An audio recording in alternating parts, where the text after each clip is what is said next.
All right, we are back. We had to take a momentary break. This is part 2 of the video, and let's just continue on from what we were talking about.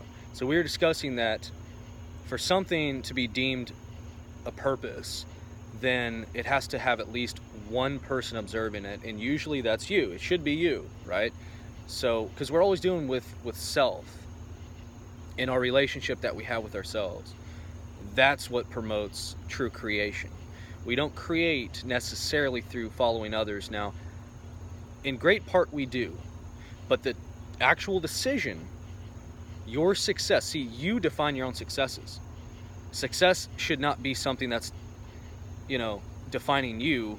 You should be defining those successes. You should be discovering what it is that you want, and you should be writing down different goals, different 2-year, 3-year plans, 5-year plans.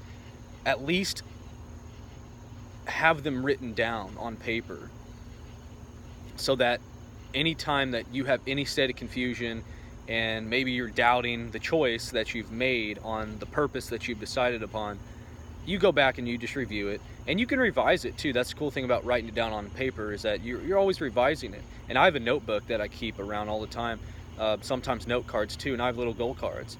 So we continually are making these goals for ourselves. That's very important. It's a very crucial step to actually write this down on paper.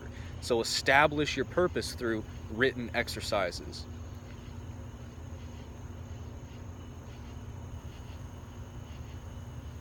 And we talked about in other videos that we create what things mean. Life is either happening to us or life's happening for us. And as we decide on a purpose, I truly believe that whatever we give our focus to the most, that's what grows. That's an absolute law. The only thing that can grow is that which we give energy to and focus to.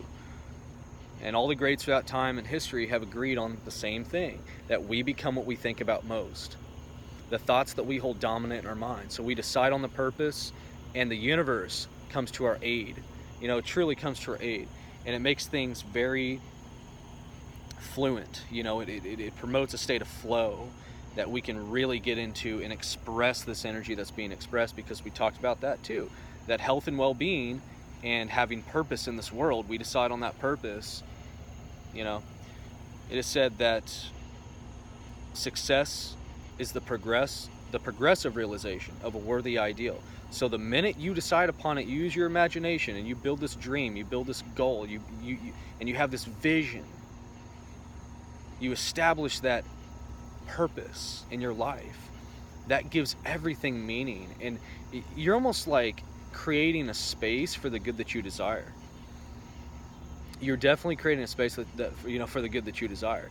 And the minute that we have it in our mind's eye, we internalize that, we're deemed successful. And like I said, our successes should never define us.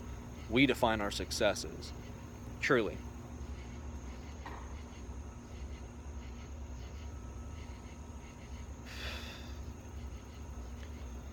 So we give life the meaning. And this is about to turn into another dark episode, but in this video, in this series of videos, because I had part 1, part 2 here, is just going to be a continuation of what we've been talking about. So stick with it. Stick with this video, as the I actually have the light out here again, and that provides us with a little bit of light, but not too much.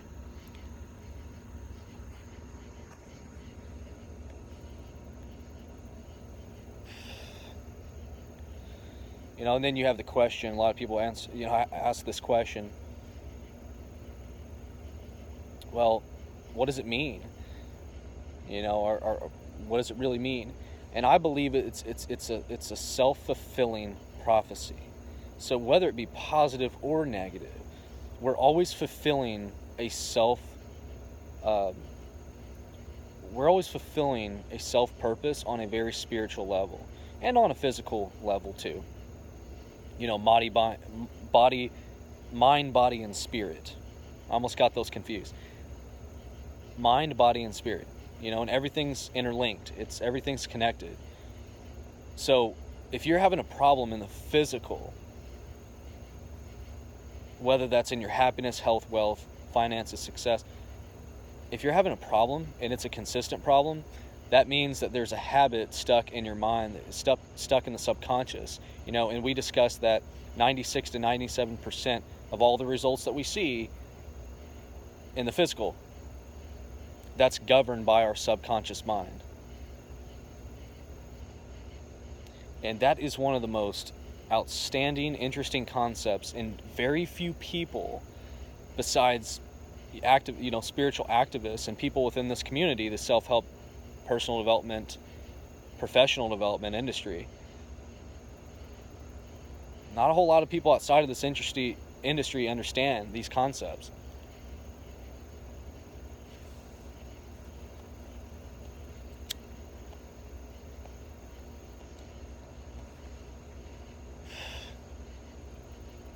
So we must understand that life only has the meaning that we give it. And you define your successes. Nobody else should define these successes for you. You should never, in my opinion, you should never listen to anybody else telling you you're only successful if. Because see, the conditions of whether you're successful or not, we talked about that. It's a progressive realization of a worthy ideal, but that ideal and that idea that we have in our mind, we decide upon that. Nobody else decides upon that for us. I guess in some cases it would be decided for us if we couldn't make this, if we don't have the ability to make the decision. Now I understand there's some people in situations where they're in such a mental state of confusion that others have to help them along that journey, and that's completely fine. In fact, I admire those who help out, help those individuals. That's a very special gift that is given to somebody else, is helping them establish their purpose. But ultimately, if we have the ability and capacity, which most of us do, we decide upon that for ourselves. And then we commit to it, and we internalize it emotionally. As soon as we have it emotionally, that enters the subconscious mind that we talked about, and then the rest is history, because whatever is going on in the subconscious expresses itself outward. It expresses itself outward in the form of results and eventually habits.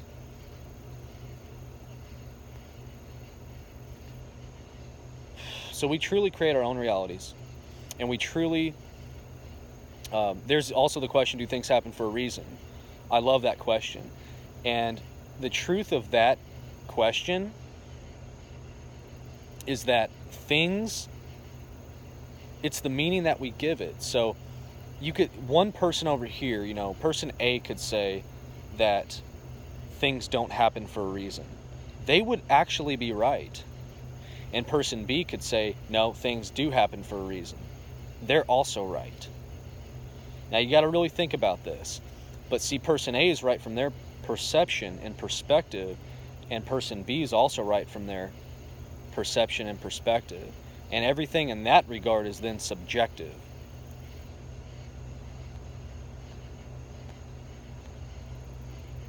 So we're always deciding upon our own subjective perspectives. And we have the full power over that.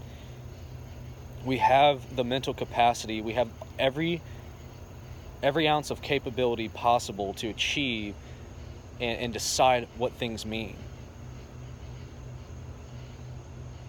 So to say that things don't happen for a reason, if you really internalize that and you believe that negative idea, that's absolutely true.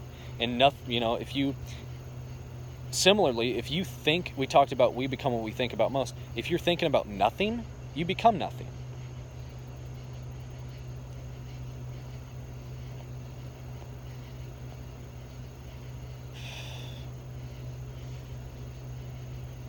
And it actually wouldn't make you wrong.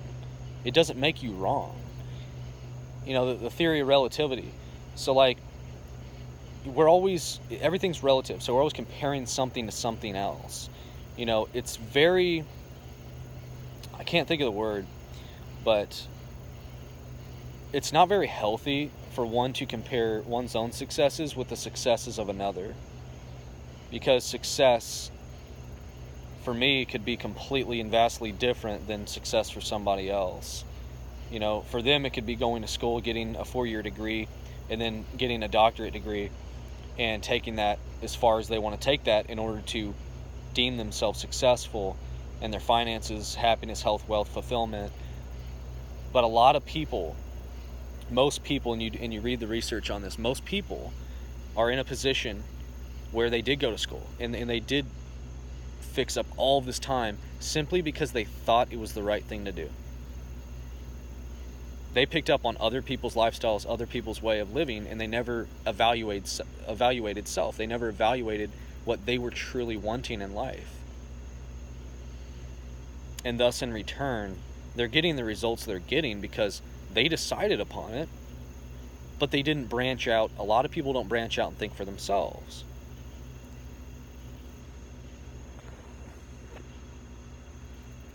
So just because like the masses are doing something, that should not dictate what you do.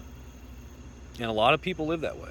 A lot of people live in this sense of, oh, we got to do right and wrong by society's standards, and we have to go to school in order to be successful, and we have to make X amount of dollars in order to prove ourselves. Because isn't that funny? It's like we're always proving ourselves to other people. How about we prove ourselves to ourselves?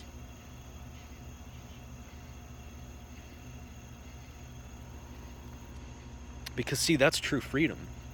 That's true freedom. Whenever we branch out of the matrix and we branch out of what society has told us is, you know, right and wrong, and they think this is successful. We talked about the definition, and then we talked about how we are the creators, and we give life the purpose, we give life the meaning, and all it takes is the one observer, which is ourselves. I mean, you could have an idea to start your own business, and maybe you don't even, you know, desire family at the moment, but you internalize this idea of having your own business and having your own financial freedom and creating a culture for yourself. And you know what's really funny is that whenever we do that and we do decide on that purpose, others typically start following us, especially if it's vastly different. The more different it is, ironically, people will actually, there's going to be a sort of a niche that people find themselves agreeing with you in. You know, it's almost like you have a certain followers that will, okay, I like that lifestyle that you're living, and you're being this, you know, because it's not simply going after something just, you know, in physical action. It's embodying it, and it's a part of your spirit, man. It's a part of your spirit. It's a part of your soul. It's a part of your mindset, and it all begins with the mindset. So to say that things don't mean anything, that all comes from one's subjective perspective on the matter. You wouldn't be wrong if you said, if you truly believe that things don't happen for a reason, then you're right. From your subjective perspective, you're exactly right.